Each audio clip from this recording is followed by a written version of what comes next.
महापरमहंसाय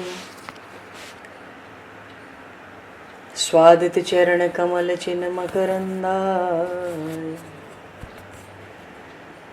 भक्तजन मानस निवासाय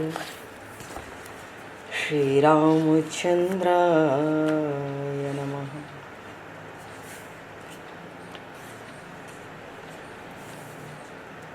वंदे विदेहतनया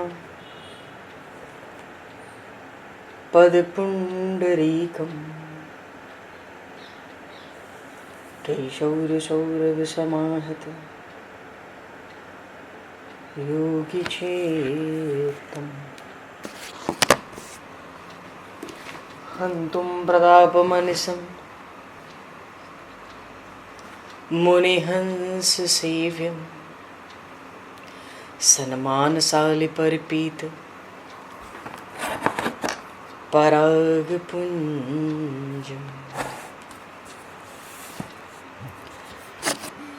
यत्र यत्र रघुनाथकीर्तनं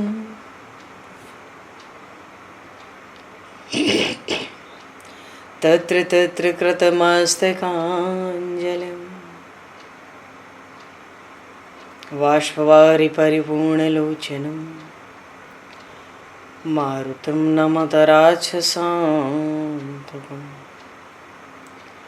कुन्द इंदुसमदेह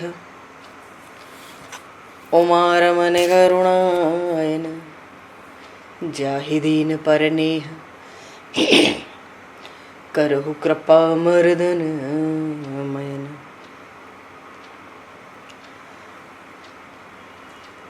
प्रहलाद नारद पराशर पुंडरीक व्यासे अम्बरीश शुक शौनक भीष्म दालभान रुक्मांगद अर्जुन वशिष्ठ विभीषणादीन एतानहं परम भागवतान् नमामि। श्री सीतानाथ समारंभां श्री रामानन्दार्य मध्यमाम् अस्मदाचार्य पर्यन्तां वन्दे गुरु परम्पराम्।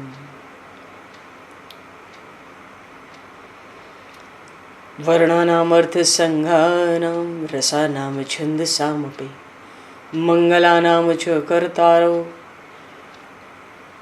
वन्दे वाणी विनायकौ।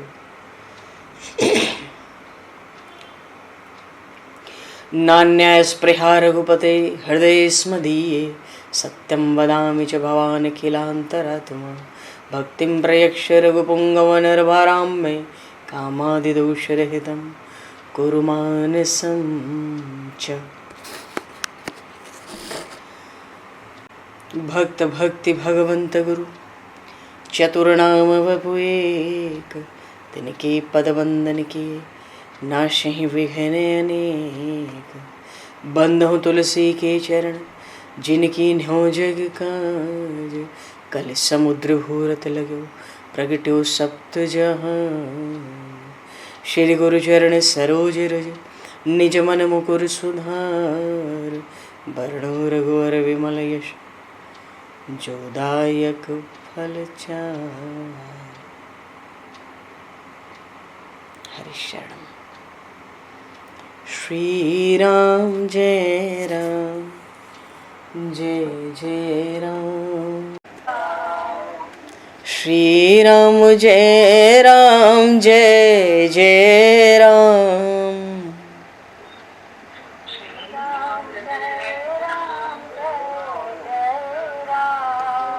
श्री राम जय राम जय जय राम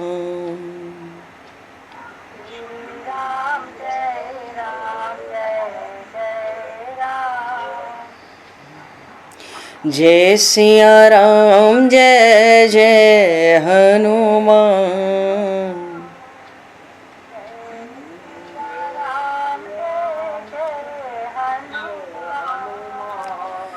श्री गुरु रामानंद भगवान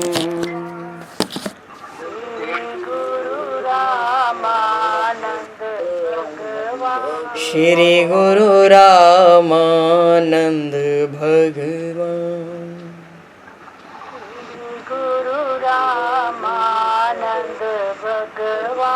श्री राम जय राम जय जय राम। श्री राम जय जय राम। जय सिया राम जय जय सिया राम। जय सिया राम जय जय सिया राम। जय सिया राम जय जय सिया राम। जय सिया राम जय जय सिया राम। बोली सियावर रामचंद्र भगवान की जय। संपूर्ण राम दरबार की जय।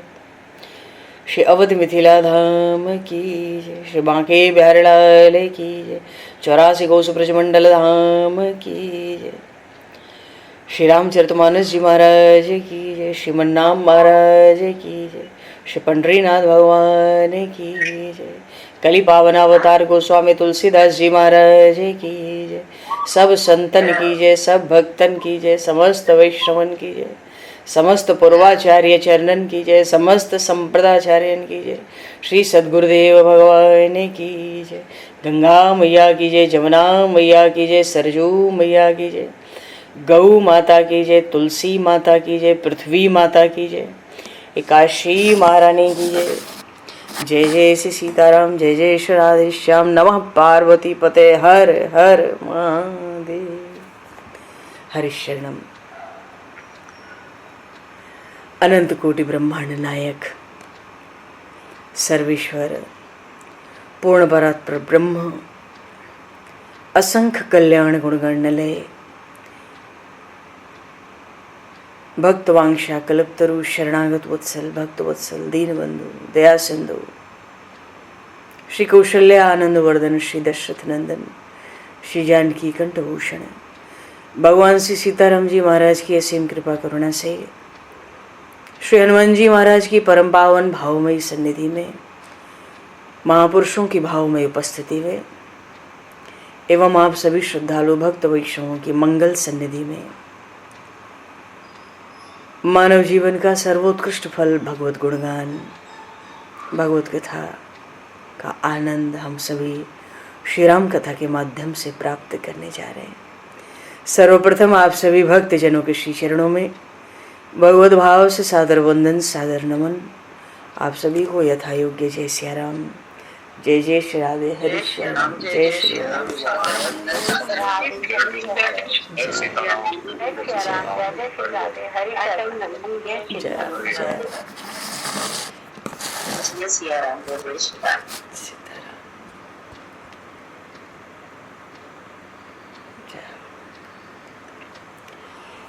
श्री रामचंद्र चरणों मनसा स्मरामि। श्री रामचंद्र चरणों वचसा गृणामि। श्री रामचंद्र चरणों शिरसा नमामि। श्री रामचंद्र चरणों शरणं प्रपद्ये। माता रामो मत्पता रामचंद्रः, स्वामी रामो मत्सखा रामचंद्रः, सर्वस्वं मे रामचंद्रो दयालुर्, नान्यं जाने नैव जाने न जाने। मंगलम कौशलेन्द्रस्य महनीय गुणालये, चक्रवर्ती तनुजाय सार्वभौमाय मंगलम। रामं रामानुजं सीतां भरतं भरतानुजं, सुग्रीवं वायुसूनं च प्रणमामि पुनः पुनः। नमोस्तु रामाय सलक्ष्मणाय दिव्यै च तस्मै जनकात्मजाय। पूर्व प्रसंग में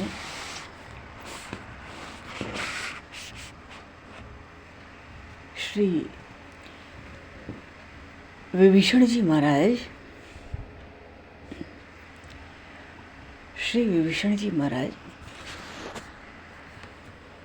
समुद्र पार करके जहाँ भगवान की वानरों की सेना ने पड़ाव डाला था, प्रभु ने पड़ाव डाल रखा था, उधर पहुँचे और बहुत ही शीघ्र पहुँचे। एहि विधि करत सप्रेम विचारा, आयौ सपदे सिंधु यही पारा। सपदि का अर्थ है बहुत शीघ्र, पता ही नहीं पड़ी। भगवान के चरणों के चिंतन में ऐसे मगन हो गए कि पता नहीं पड़ी। और उनको तो आकाश मार्ग से आना था, कोई परिश्रम तो करना भी नहीं था। और जब बानरों ने भालुओं ने देखा, कपिन विभूषण आवत देखा, समझ गए शत्रु का कोई दूत है, पर बहुत खास है। खास क्यों है? क्योंकि इसने वेश नहीं बदला। ये राक्षस है, 5 आ रहे हैं राक्षसों के वेश में, पर्वताकार, काले मेघ की तरह, पर्वत का आकार। तो है तो दूत, पर खास तो है। वेश चाहे तो बदल सकते थे। तो बानरों ने ताहि राखि कपीस पही आए, समाचार सब ताहि सुनाए। कह सुग्रीव सुनहु रघुराई, आवा मिलन दसानन बाई। कह प्रभु सखा बूझिए कहा, कह कपीस सुनहु नर नाहा। जाने न जाए निशाचर माया,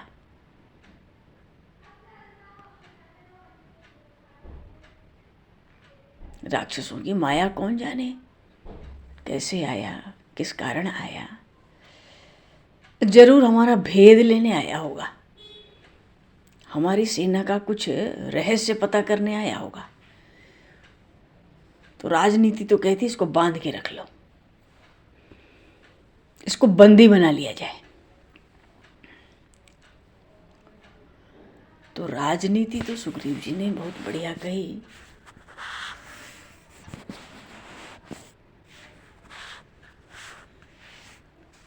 प्रभु ने सुग्रीव जी की राजनीति की बड़ी प्रशंसा भी की। भाई तुमने बहुत अच्छी राजनीति की बात सुनाई।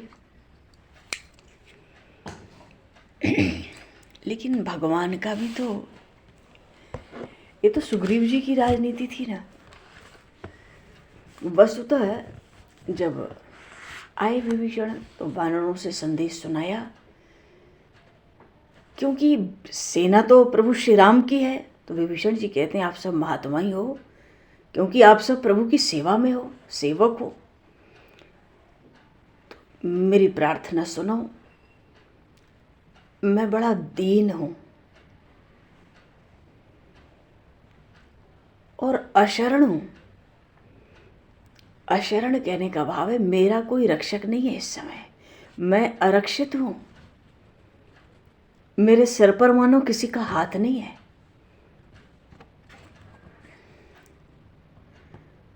विभीषण जी दूर है आकाश में, वहीं से पुकार कर बानरों से, भालुओं से कहते हैं। अनावश्यक बानर भालू परिश्रम करें, विभीषण जी को अच्छा लगा नहीं, क्योंकि प्रयोजन तो वो था नहीं, प्रभु की शरण में आए हैं। तो पुकार कर क्या कहते हैं कि उन प्रभु श्री राम जो शरणागत वत्सल हैं, समस्त सृष्टि को शरण देने में शरण देने की सामर्थ्य रखते हैं, उन प्रभु श्री राम को मेरा निवेदन आप लोग सुना दें कि दीन और अशरण विभीषण आया है। तो ये विभीषण कौन है? बानर विभीषण का नाम तो नहीं जानते। विभीषण जी ने परिचय दिया। देखो इस परिचय में ही कितना दैन्य प्रकट है।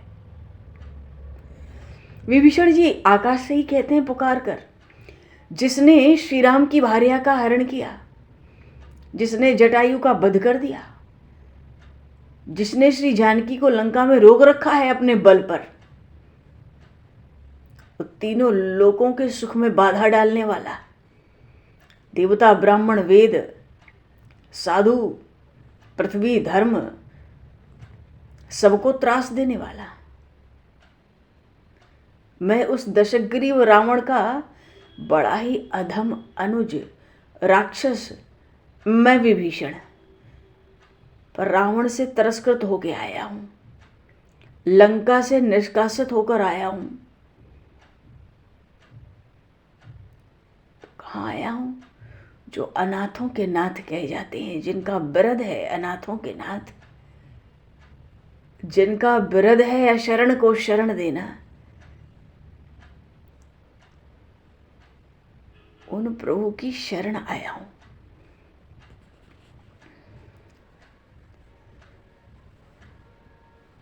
तो मेरा निवेदन प्रभु श्री राम के चरणों तक पहुंचा दें। सुग्रीव जी स्वयं प्रभु श्री राम के पास पहुंचे। बानर और भालू तो अपने वानरराज सुग्रीव से ही कहते थे। सुग्रीव जी प्रभु को समाचार देते थे। सुग्रीव जी प्रभु से कहते हैं, देव, रावण का छोटा भाई आपकी शरण आया है।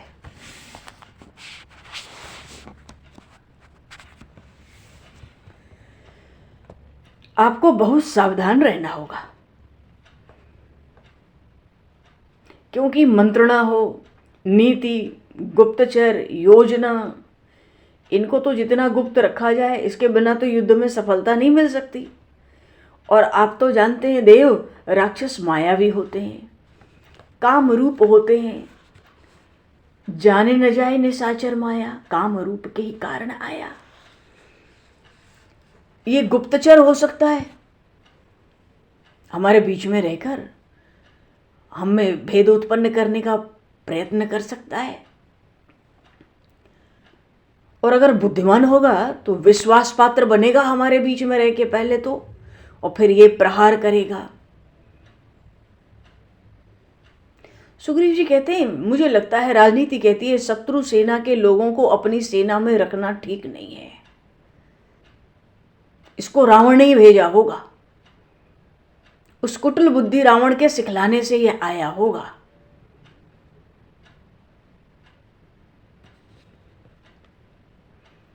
तो प्रभु श्री राम ने कहते ना, भेद हमार लिन सठ आवा। तो प्रभु कहते हैं, बात तो बहुत अच्छी कह रहे हो नीति की, सखा नीति तुम नीक बिचारी। पहले प्रभु ने कहा सुग्रीव जी से, कह प्रभु सखा बूझिए कहा। पूछ रहे हैं, सुबह का समय है, सुबह के 6-7 बज रहे हैं मुश्किल से। प्रभु कहते हैं, सखा, हे मित्र सुग्रीव, मैं आपसे पूछता हूं, आप बताएं क्या करना चाहिए ऐसी स्थिति में।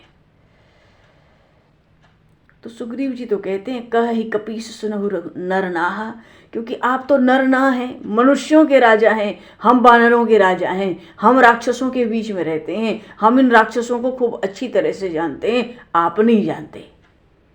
कौन जाने किस लिए आया है सब कामरूप राक्षस। तो मुझे लगता है राखिए बांध मोही असभावा, इसको बांध के रख लिया जाए, इसको बंदी बना लिया जाए। तो भगवान तो कहते हैं, भाई तुम्हारी सम्मति क्या है। सुग्रीव जी ने सम्मति दे दी। सुग्रीव जी को तो एक बार ये भी लगा कि इन 5 का वध भी हो जाए तो अनुचित नहीं है, लेकिन सुग्रीव जी ने कहा कि कम से कम जब तक हमारी युद्ध में विजय न हो जाए तब तक इनको बंदी बनाकर ही रखना चाहिए। प्रभु श्री राम ने बड़े गंभीर मुख से कहा, हनुमान, अंगद, जाम्बवान, सुग्रीव की बात आप सबने सुन ली है। बात तो बड़े प्रयोजन की है और सुग्रीव की बात बड़ी युक्ति युक्त भी है। मैं संकट से ग्रस्त हूं, आप सब मेरे हितैषी हैं, आप सबकी क्या सम्मति है। इतना सुनते ही हनुमान जी चौंक गए।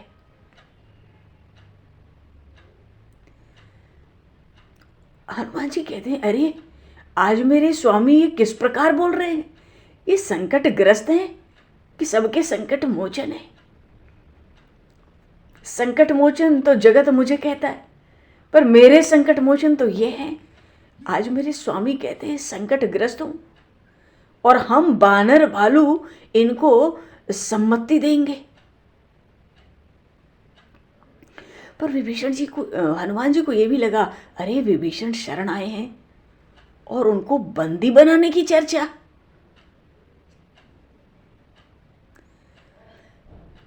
हनुमान जी ने ऐसा कुछ कहा नहीं, चौंक गए बस प्रभु की वाणी सुनकर। हाँ, जामवन जी ने दोनों हाथ जोड़े और कहते, नाथ, आपसे कुछ अज्ञात तो नहीं है? ऐसा तो कुछ नहीं है जो आपको पता ना हो। अरे घट घट में रम रहे हो, सबकी अंतर्यामी हो, आप सब कुछ जानते हो, फिर भी अपने शील, अपने सौहार्द के कारण पूछते हो। हम आपको क्या सम्मति देंगे? वैसे भी ये शत्रु के घर से आया है और उचित देश काल में तो आया नहीं, इसलिए शंका तो होती है। उचित देश काल में नहीं आया का अर्थ तो यही है ना कि युद्ध का समय है। अरे रावण पर, लंका पर इतने भारी संकट का समय है, इसका बड़ा भाई इतने बड़े संकट में है, उसके सिर पर इतनी प्रबल शत्रु की सेना चढ़ बैठी है, और ऐसे काल में ये आया है विभीषण, तो कुछ शंका तो बनती है।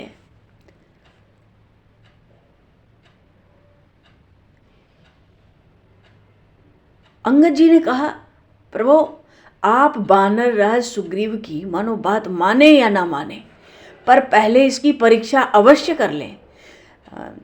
एक बार में विश्वास करना भी तो ठीक नहीं है। यदि आपको हितैषी लगे तो साथ ले लीजिए, अन्यथा इसको त्याग दीजिए।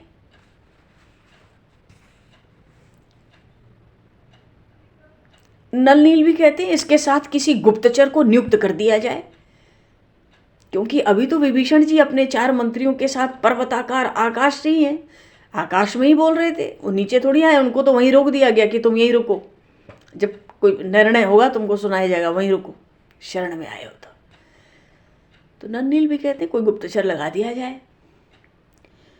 शरभ थे, वो भी बढ़िया बुद्धि देते थे, वो तो गुप्तचर लगाओ, ठीक है, जैसी सूचना गुप्तचर इनके बारे में देगा हम लोग वैसा करेंगे।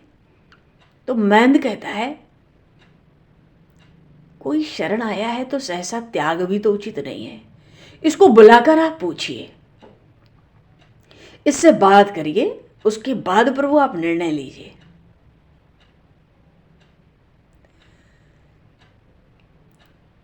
सब तो खूब बुद्धि दे रहे हैं प्रभु को।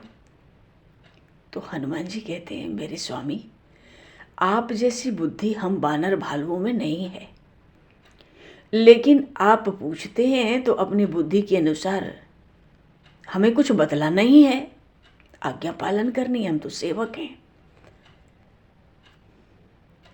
तो हनुमान जी की सबके बीच में बड़ी कोमल, बड़ी विनय से युक्त वाणी गूंज उठी। बड़ा अर्थ था उस वाणी में।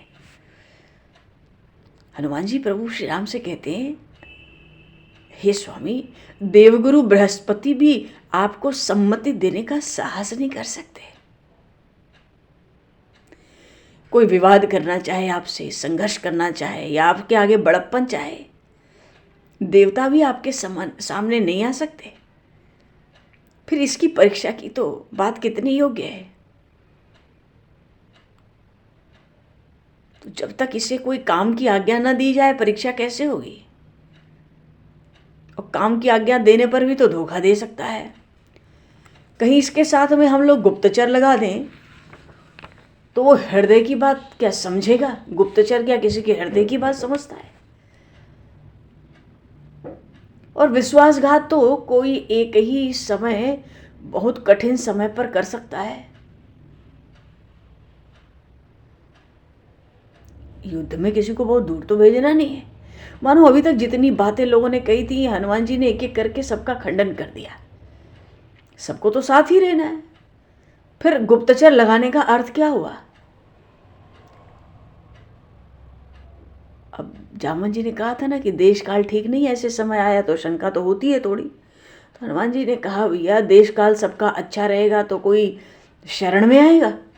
जब किसी पर आपत्ति आती है तभी तो वो व्याकुल होता है। जब कोई जीव आपत्तिग्रस्त होता है, अपमानित होता है, दुखी होता है, तो वो क्या कोई मुहूर्त देखकर चलेगा? अपने शरण्य के पास आएगा कोई मुहूर्त देखकर? मानो विभीषण जी तो पहले ही कह दिए थे कि मैं रावण से तिरस्कृत हूँ, लंका से निर्वासित हूँ, मैं दीन हूँ, मैं अशरण हूँ, प्रभु श्री राम की शरण में आया हूँ। तो जो दीन दुखी है, अपमानित है, तिरस्कृत है, निष्कासित है, वो क्या मुहूर्त देख कर आएगा? हनुमान जी ने कहा, प्रभु अधम पुरुष वो राक्षस राज रावण का त्याग कर हे पुरुषोत्तम यह आपकी शरण आया है। तो शरण आया है तो आपके पराक्रम का, आपके गुणों का विचार करके आया है।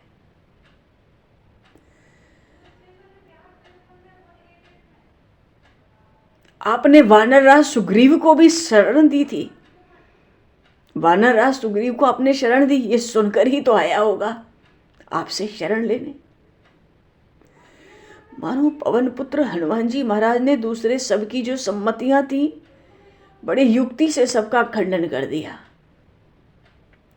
और ये भी कहते हैं अगर इसको आप पास बुलाकर इससे पूछेंगे तो इसको शंका होगी, मित्र बनने वाला भी होगा तो संदिग्ध हो जाएगा ना। तो इन्होंने जैसे प्रार्थना की है और जैसी की है उसमें कोई कपट तो नहीं लगता। ये प्रसन्न नहीं है, देखिए ये कितना दुखी है। तो ऐसे दुखी व्यक्ति से ज्यादा पूछताछ ठीक तो नहीं लगती है। देखने में तो सठ लगता नहीं है। हनुमान जी ने किसी को बताया नहीं कि कितनी भारी सहायता लंका में विभीषण जी ने उनकी की। हनुमान जी ने क्यों नहीं बताया? हनुमान जी ने सबकी युक्तियों का सम्मति जो सबने दी सबका खंडन तो किया, पर ये नहीं कहा कि विभीषण ने कितनी सहायता की। हाँ, ये जरूर कहा था कि विभीषण से मुलाकात हुई थी और वो सज्जन है। तो क्यों नहीं कहा था? हनुमान जी समझते थे कि यदि मैं विभीषण के बारे में बताऊंगा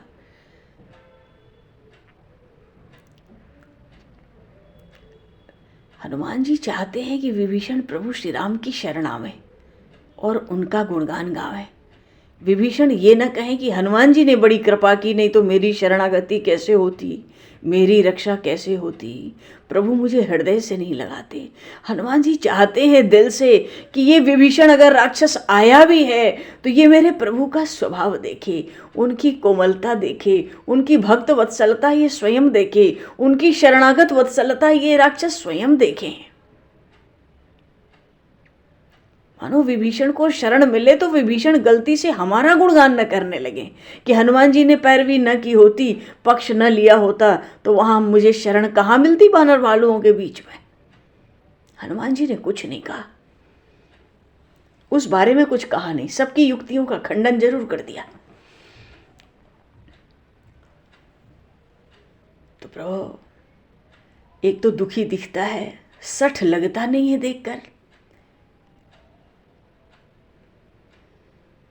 पर एक बात है प्रभु, मुझे लगता है ये भी लंका का राज्य चाहता होगा। सुग्रीव को आपने जिस तरह अपनाया ये सुनकर इसको भी आशा हो गई होगी। और फिर न तो आपको लंकापति होना है न वानरराज सुग्रीव को लंकापति होना है। भाई उनको तो किष्किंधा संभालनी है और हम में से किसी को लंकापति होना नहीं है। तो अगर ये इस आशा से भी आया है कि चलो हम पहले ही मिल लें, क्या पता रावण को मार के लंका का राज्य हमें दे दें राम जी, सुना है बड़े कोमल स्वभाव के हैं, तो भी हानि कुछ नहीं दिखती है। आगे स्वामी की जो आज्ञा हो वही हम लोग करें।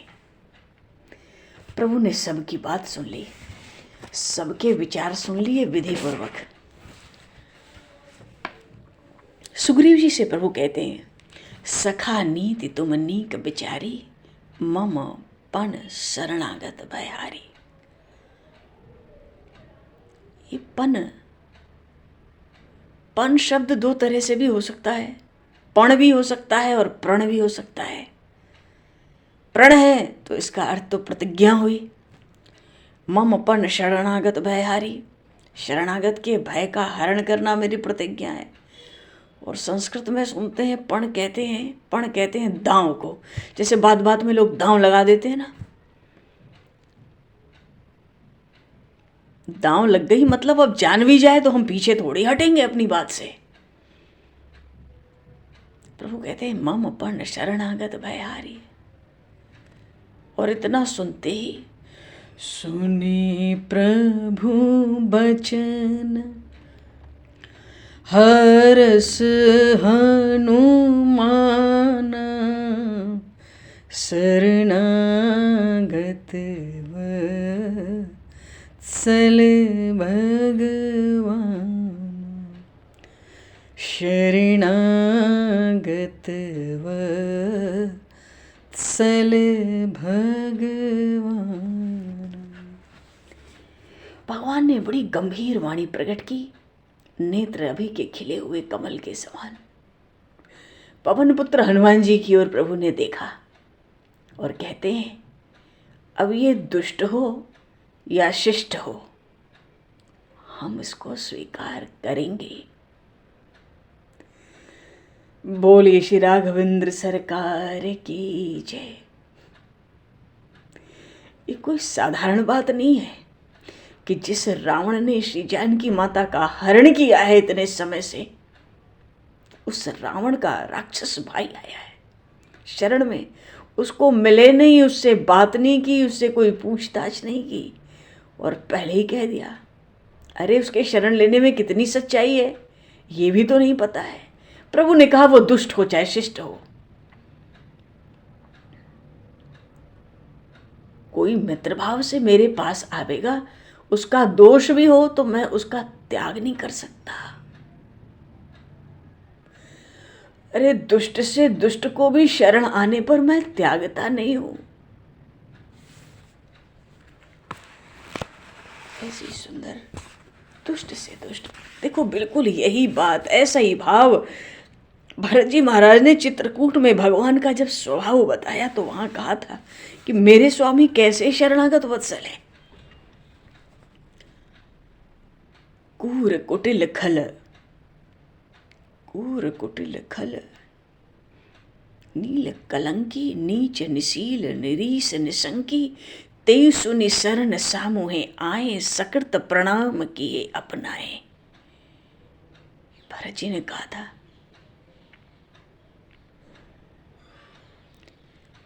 राउर रीति सुबानी बढ़ाई, जगत विदित निगमागम गाई।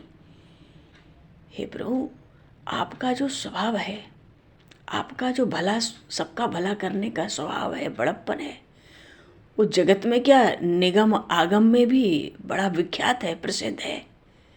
आपके प्रेम की जो रीति है, आपका जो सुंदर स्वभाव है, राउर रीत सुबानी बढ़ाई,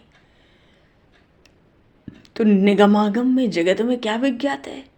कूर कुटिल खल, कुमति कलंकी, नीच निशील, निरीस निशंकी, तेई सुनि शरण सामुहे आए, सकृत प्रणाम किए अपनाए। कितना भी क्रूर किसको कहते हैं, कूर कुटिल, क्रूर कहते हैं जो जिसका हम उपकार करें पर वो हमारा अपकार करे। कुटिल किसको कहते हैं, जिसके अंदर कपट होता है। खल किसको कहते हैं, जो बेवजह झगड़ा करने को तैयार है, हमेशा लड़ने को तैयार है। कलंकी जिसको कलंक लगा हुआ है। और नीच, कितना भी नीच हो, किसी भी जाति का हो, वर्ण का हो, जाति पात से मतलब नहीं। निशील, जिसमें शील हो ही ना, कहाँ तो भगवान शील के सिंधु। और भले कोई ऐसी शरण में ऐसा आ जाए जिसमें शील ही ना हो, नाम का भी शील ना हो, और प्रभु पे विश्वास भी ना करता हो, नास्तिक हो। निरीस, निरीस का अर्थ होता है नास्तिक, कोई नास्तिक भी शरण आ जाए। और निशंकी, शरण भी आया पर डरता नहीं है, बड़ा निडर है। तो तेऊ सुनी शरण सामू आए। ऐसा भरत जी कहते थे चित्रकूट में, ऐसा भी कोई आपकी शरण में आ जाए, एक बार प्रणाम करके कह दे, हे नाथ आपका हूं। सकृत, सकृत का अर्थ होता है एक बार। सकृत प्रणाम किए अपनाए, दूसरे प्रणाम की आवश्यकता राम जी को हुई नहीं। एक बार कोई कह दे, नाथ आपका हूं, आप मेरे रक्षक हैं। शरण का अर्थ होता है रक्षक है। इतना कोई कह दे तो भरत जी कहते, मेरे प्रभु का ऐसा कोमल स्वभाव, देख दोष कबहु न उर आने। अब तो इसमें कितने भी दोष हों, उसको हृदय तक प्रभु अपने नहीं आने देते। भले उसके दोषों पर दृष्टि पड़ जाए, अब सामने आता है तो दृष्टि तो पड़ती है। देखिए दोष कबहु न उराने, पर उन दोषों को हृदय तक नहीं आने देते। और जो कोई एक छटाक में भी उसके पास कोई गुण हो तो सुनिगुण साधु समाज बखाने। शरण में आ गया तो उसका जरा सा भी गुण हो तो साधुओं के समाज में भी उसका गुणगान गाने लगते हैं। इसलिए भरत जी कहते हैं कि सो गोसाई नहीं दूसर गोपी, भुजा उठाई कहूं पण रूपी। आप गोसाई के समान तो आप ही हैं, आपके समान शरणागत वत्सल दूसरा कोई स्वामी है नहीं सृष्टि में। और भरत जी इस बात को प्रतिज्ञा करके कहते हैं, दोनों हाथ उठा लिया, भुजा उठाए कहूं पण रूपी। क्योंकि जो दुष्ट होते हैं तो यो सुधारे सन्मानी जन, उनको तो आप सुधार लेते हो, और किए साधु सिरमौर, उनको साधुओं के समाज में बिठा देते हो। तो को कृपालु बिनु पाली हैं बिरदावली बरजोर। अपने वरद की रक्षा करने वाला आपके समान दूसरा कौन है। प्रभु कहते हैं उसका दोष भी हो तो मैं उसको त्याग नहीं सकता, दुष्ट से दुष्ट को भी शरण आने पर मैं त्यागता नहीं हूं। जो सत्पुरुष होते हैं वो शरणागत रक्षा की प्रशंसा करते हैं। अरे कोई शरण आवे तो उसकी रक्षा करो, इसमें प्रशंसा है। भगवान तो कहते मेरा व्रत है कि जो भी शरण की पुकार करता आएगा वो कैसा भी हो, मैं उसे शरण दूंगा दूंगा दूंगा। मम पण शरणागत भय हारी।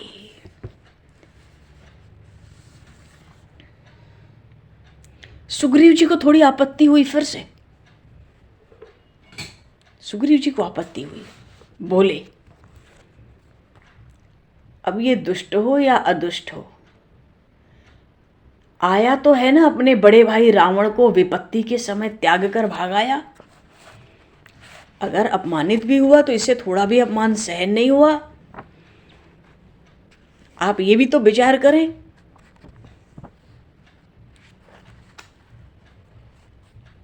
इसलिए क्या ये फिर से हमें भी तो विपत्ति में त्याग कर भाग सकता है यहाँ से? जब हम पर विपत्ति आएगी तो भी ये भाग जाएगा हमको त्याग कर। जब अपने भाई को विपत्ति के काल में त्याग कर आ सकता है तो हम आप क्या चीज़ है? ये फिर से भाग जाएगा, इसका भागने का स्वभाव होगा। नाथ, मुझे ऐसा ही लगता है। आप थोड़ा विचार करें, शीघ्रता की क्या आवश्यकता है? भगवान ने देखा कि ठीक है भाई, सुग्रीव वानर राज हैं, इतनी भारी सेना इन्होंने इकट्ठा की है। तो सुग्रीव जी प्रभु से पूछना चाहते हैं कि ये हमें विपत्ति में त्याग कर भाग नहीं जाएगा, इसका क्या विश्वास है? बात तो उत्तम ही कही थी सुग्रीव जी ने, पर उन शील के सिंधु प्रभु श्री राम ने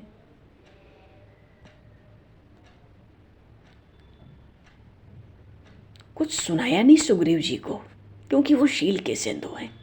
चाहते तो प्रभु भी कह सकते थे ना कि आप जब मेरी शरण आए थे तो किसके विरुद्ध थे उस समय? भाई सुग्रीव भी तो बड़े भाई बाली के ही विरुद्ध थे। सुग्रीव जी ने तो बाली का वध करवा दिया, किष्किंधा के राजा हुए। पीछे भगवान से मित्रता का निर्वाह करने के लिए सेना जोड़ी, अब लंका जाएंगे। तो प्रभु तो कह सकते थे ना, अवसर था। पर ऐसे शील के सिंधु प्रभु सुग्रीव जी की प्रशंसा करके बोले, देखो जो राजा लोग होते हैं वो अपने परिवार पर, उत्तराधिकारी पर भी शंका करते हैं। तो रावण यदि विभीषण पर शंका करे तो उचित ही है। राजा तो बहुत डरता है, राजा को तो सबसे डर होता है। बाहर तो लड़ ले, घर में कोई थोड़ा भी विष दे दे, खत्म काम। घर में तो कोई सावधानी नहीं है। तो आपत्ति काल आता है तो राजा लोग परिवार पर विश्वास नहीं करते, शंका करते हैं। शंका की दृष्टि से सबको देखते हैं, देखना चाहिए। और उत्तराधिकारी पर तो विशेष। कुंभकर्ण तो मानो 6 महीना सोता है। रावण मर जाए तो उत्तराधिकारी कौन है? विभीषण ही तो है। इसलिए रावण ने इनके ऊपर शंका की होगी, और उसकी शंका उचित है। और विभीषण यदि हमारी कोई हानि करते हैं तो उससे विभीषण का तो कोई लाभ होगा नहीं। तुम कहते हो कि ये राज्य चाहते हैं, अगर ये राज्य भी चाहते हैं तो उनको लंका का राज्य हमारी विजय से ही तो मिलेगा कि हमारी हानि से मिलेगा। हमारी हानि हो इसमें विभीषण का तो कोई लाभ नहीं बनता है। अतः ये अपनाने योग्य हैं। बोलिए श्री राम राजा सरकार की जय। प्रभु कह रहे हैं जामवन जी की ओर देखकर, अंगद जी की ओर देखकर, देखो लंका में इन पर शंका की गई होगी, क्योंकि हनुमान ने बताया था ना कि मारने जा रहा था रावण जब इन पवन पुत्र को, तो इन्हीं विभीषण ने कहा था कि दूत अवध्य होता है। तभी से रावण ने इनके ऊपर शंका की होगी।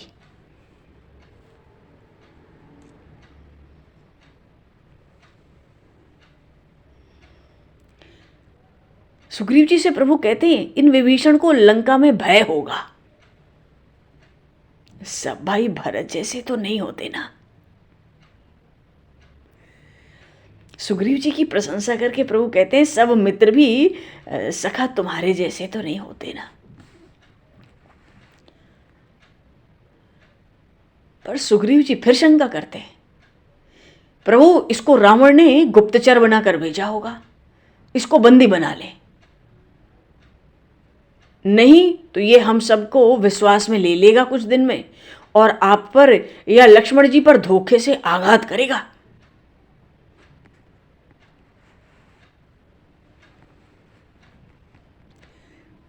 प्रभु ने बड़ी कोमलता से सुग्रीव जी से कहा, मित्र सुग्रीव, तुम्हारी बात मान भी लें कि सच है तो भी वह हमारा अहित करने में तो असमर्थ है। इस बात को सुनकर प्रभु थोड़ी देर के लिए मौन हो गए और फिर बड़ा अत्यंत गंभीर स्वर, तो स्वर गंभीर क्यों? एक तो ये भी बात है कि शरणागत कहूं जे तजहि निज अनहित अनुमान, ते नर पामर पाप में ते नहीं बिलोकत हान।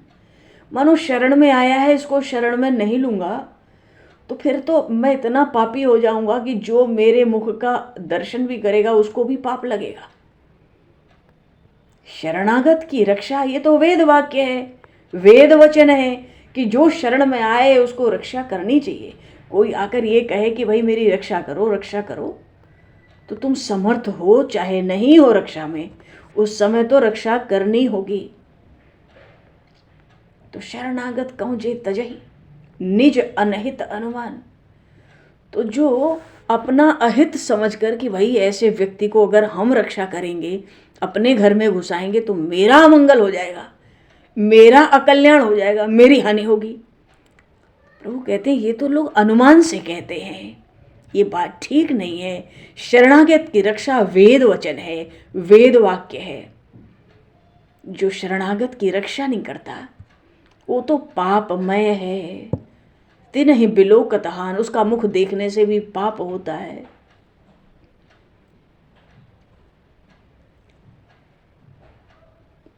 कोटि विप्र बदला गही जाऊ, आए शरण तजय नहीं ताऊ।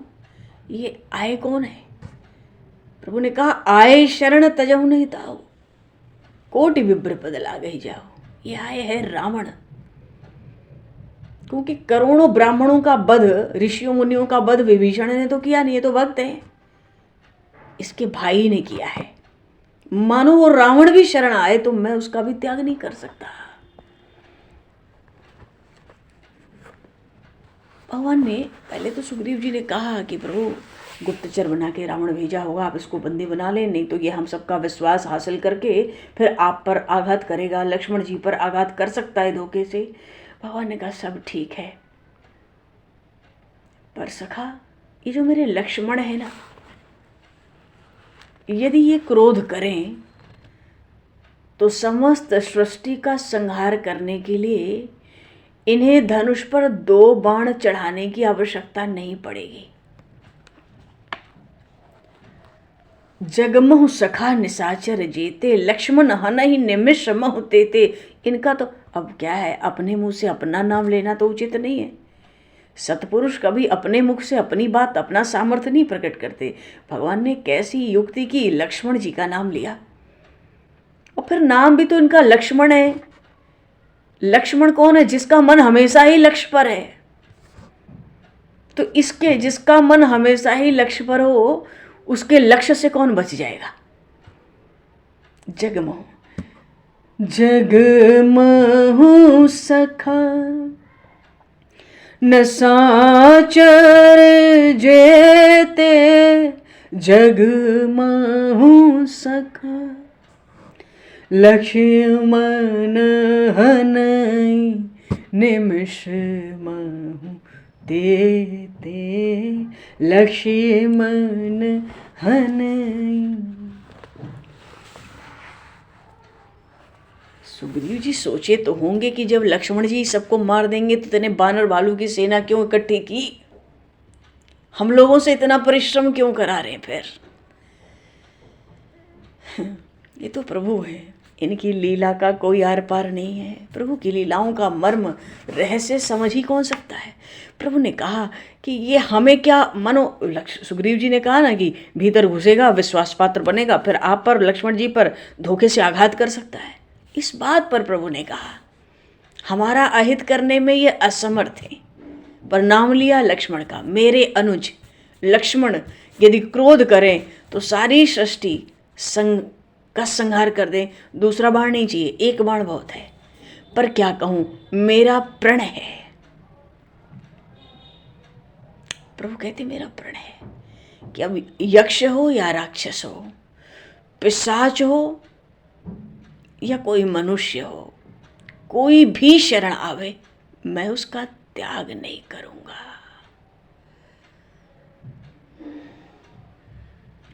मैं उसका त्याग नहीं करूंगा, उसको स्वीकार करूंगा। शरणागत का त्याग भी अधर्म है, वेद के विरुद्ध बात है। स्वयं रावण भी शरण आवे तो मैं उसे स्वीकार करूंगा। अब तो इस बात को सुनकर सुग्रीव जी तो ऐसे चौंक गए कि इतनी सेना हम लोगों ने क्यों इकट्ठा की है, जब ये शरण देने ही निकले हैं और एक एक करके सब शरण में ही आएंगे। तो ये हम लोग, ये अरबों खरबों पदम 18 जूथब बंतर, जिसकी गणना समंदर से बढ़कर समंदर था जो राम जी की सेना थी। तो भगवान कहते हैं कोटि विप्र बध लागहि जाहु। बड़ी युक्ति से भगवान ने कहा एक ब्राह्मण की हत्या हो जाए तो वो क्षमा करने योग्य होती है। कितना बड़ा भारी पापी होता है वो ब्रह्म हत्यारा। और भगवान ने कहा करोड़ों ब्राह्मण का वध करके कोई आवे, कोटि विप्र बध लागहि जाहु, आए शरण तजहु नहीं ताहु। मानो कह दिया विभीषण की क्या रावण भी आवे, क्योंकि रावण ने तो करोड़ों ब्राह्मणों के वध किए हैं, हत्या की है, कितने ऋषि मुनि सबको खा गया। तो खुद भी ब्राह्मण है, वो बात अलग है। तो आवे शरण, इसने तो कोई, विभीषण जी ने तो कोई ब्राह्मण की हत्या थोड़ी की थी जो भगवान ये बात वहां कहते। तो ये बात तो प्रभु ने रावण के लिए कही, कोटि विप्र बध लागहि जाहु, आए शरण तजहु नहीं ताहु। मैं उसका भी त्याग नहीं करूंगा। रावण भी शरण आवे उसको भी स्वीकार करूंगा। अब ये भय से आया है, या भय क्या है, रावण का निष्कासित कर दिया, तिरस्कृत कर दिया, भगा दिया, या किसी कामना से आया है, या पीछे ये लंका का राज्य चाहता है, अभी मिल लो रावण को मारेंगे भाई, हम कह देंगे हमें दे दो, है तो हमारा ही राज्य, हम राक्षस है, आप क्या करोगे। लंका तो राक्षसों की नगरी है, सृष्टिकर्ता ब्रह्मा जी ने लंका बनाई है राक्षसों के लिए। तो अब ये चाहे भय से आया शरण में, या लंका के राज्य की प्राप्ति की कामना से आया, चाहे मोह से आया, चाहे जैसे आया, उसे ले आओ। ये राम भय, स्वार्थ या मोह से शरणागत का त्याग नहीं कर सकता। अरे शरणागत की रक्षा में मरण भी श्रेयस्कर है। कोई शरण आया उसकी रक्षा करने में हमें ही मरना पड़े, बोले वो बहुत बढ़िया है।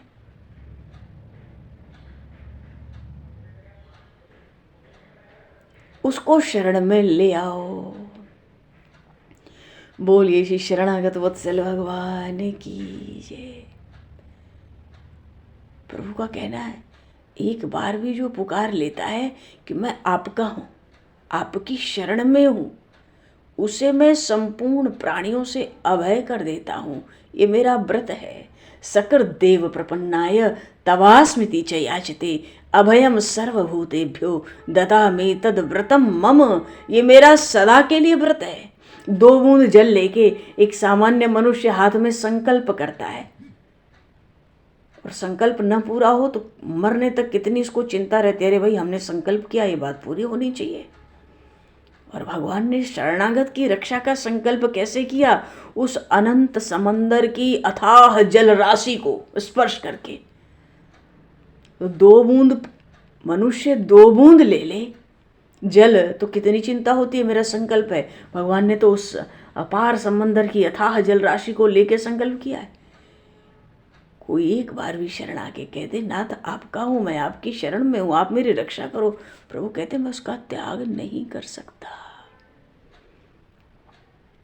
और इतना कहते ही प्रभु श्री राम ने आदेश के स्वर में कहा, मैंने विभीषण को अभय दिया।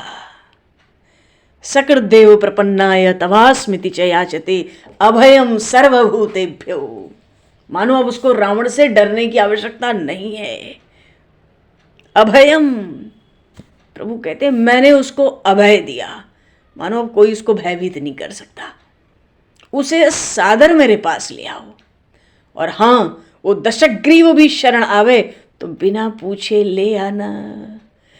भक्त वत्सल के चरण की शरण ले, रे प्राणी तेरी बन जाएगी। भक्त वत्सल के चरण की शरण ले, रे प्राणी तेरी बन जाएगी। सिया रघुवर के चरण की शरण ले, रे प्राणी तेरी बन जाएगी। भक्त वत्सल के चरण की शरण ले, रे प्राणी तेरी बन जाएगी।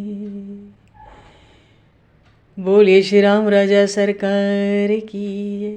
श्री शरणागत वत्सल भगवान की जय। हरि शरणम। भगवान समय को दृष्टिगत करते हुए बड़ा सुंदर प्रसंग है, भगवान की शरणागति का प्रसंग है।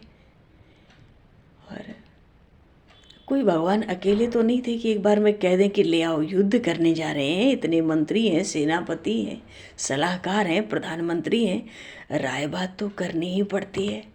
कैसी राजनीति प्रभु रखते हुए अभी से चलते हैं। भगवान तो शरणागत वत्सल है।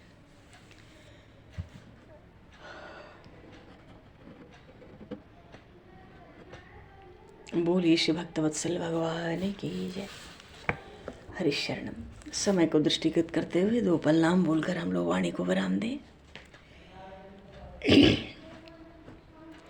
श्री राम जय राम जय जय राम। श्री राम जय राम जय जय राम। श्री राम जय राम जय जय राम।